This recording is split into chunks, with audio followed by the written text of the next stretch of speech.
For nearly all people, it is impossible to see image without seeing color. It is all around us all the time. The explanation of what creates color and the wide variety of colors is based in the physics of light. Light, coming from the sun or a light bulb, contains all possible colors. Without getting too far into the physics of light, visible light, or color, is a result of the wave-like nature of light.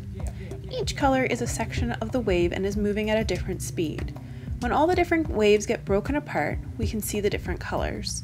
A rainbow is a perfect example, as the rain droplets act like crystals breaking apart the sunlight, so we get to see each of the different waves laid out in order of speed. Red waves move most slowly, or have the lowest frequency, and purple ones move the quickest, or have the highest frequency. The color of an object depends on which waves it absorbs and which it reflects. What we see is the color of the waves that are reflected.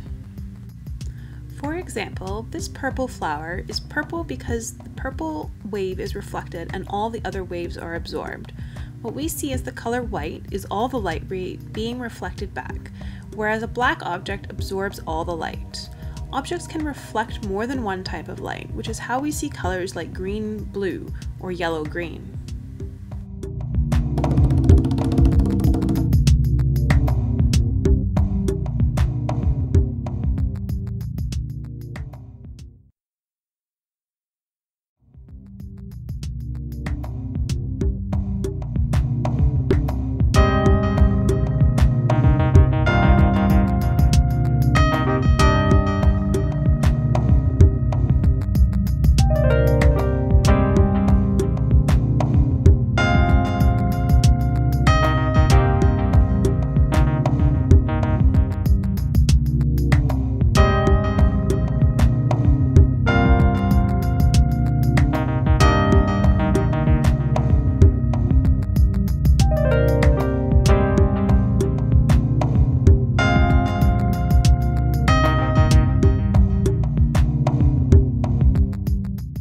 Unfortunately, we can't truly know how colorful artworks were in the past, because many of the pigments that were used have faded or been taken away by different people over time.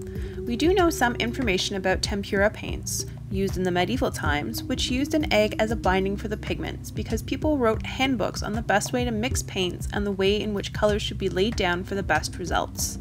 The pigments were made from a variety of ingredients, such as different kinds of earth, egg yolks, or other common materials, to exceedingly rare and precious stones such as lapis lazuli, which is the deep blue color seen in many religious works of art from this period. In the 15th century, a switch was made to oil-based paints, which provided a much glossier finish and much more striking colors. Throughout the 16th and 17th centuries, individual painters continued to experiment with pigments and created a wider array of rich colors. The first synthetic pigment, Prussian blue, was developed in 1704, and by the 19th century, the chemical industry was booming, which produced even more pigments. Synthetic pigments are brighter and cleaner, and they last much longer. The development of synthetic pigments continued into the 20th century. In addition to color, there were also changes to the paint formula, including the introduction of acrylic paints in the 1940s. The type of paint medium affects the interaction of the pigments and produces different colors. The type of paint available to an artist and the types of colors they have access to play a role in determining what they can create. For example, in medieval times, most of the artwork was extremely similar in style because there were many restrictions on how the paint could perform. Whereas in the 20th century, there is a huge variety in style, content, and color because artists have many colors and mediums to work with. In the 21st century, a lot of our art is digital. Digital images are made up of pixels, and each pixel is assigned a color in hex code. The hex code tells the computer the ratio of green, red, and blue which are needed to create the color, as well as the value of each incorporated color. Hex codes contain information for 256 colors, although some digital cameras use a combination of cyan, magenta, yellow, and black, and therefore can produce more colors. Since more colors are available than are produced, the computer does the rest by coloring each pixel slightly differently, and since they are so small they are not visible to your brain, which can process the image smoothly. The more pixels that are in your image, the better quality the image will be.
Colors have meanings and feelings attached.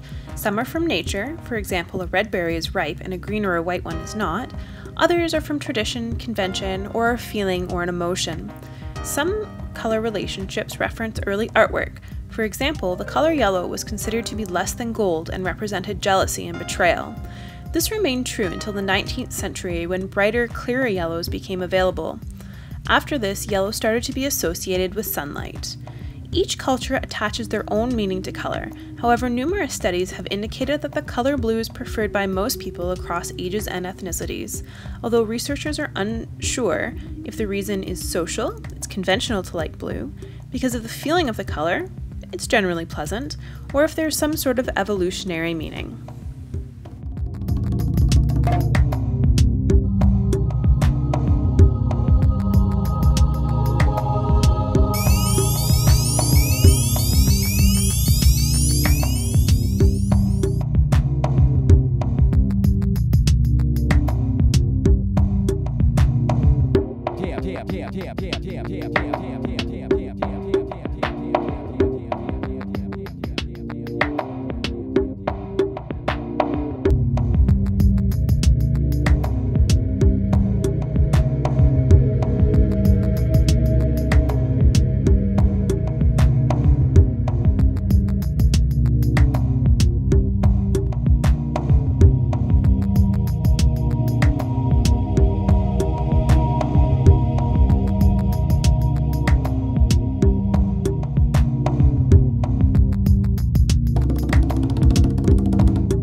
Color is important to humans on an evolutionary level.